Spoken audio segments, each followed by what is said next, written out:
আপু সামনে ছেলেটাকে একটু নাগাতে দেন, না হলে কন্ট্রোল করতে পারবে না। রেট কত সেই লাগছে? বলেন কি? কে বানিয়েছে দেখে তো জিভায় জল চলে আসছে। আপনার পম্পম গুলো অনেক কিউট।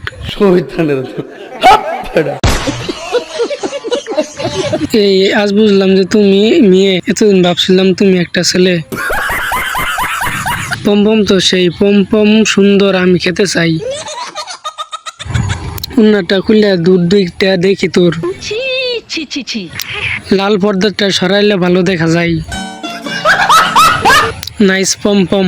বলেন কি? বুঝতেছি না উন্নতি না অবনতি। এত বড় কেমনে হলো? পার দক্ষিণে এক পার, উত্তরে বুঝলে বুঝপাতা, না বুঝলে তেজপাতা। ডিসক্লেমার, এই রুশটি একেবারে হালকা মেজাজে কাউকে আঘাত করার জন্য নয়, শুধু বিনোদনের জন্য।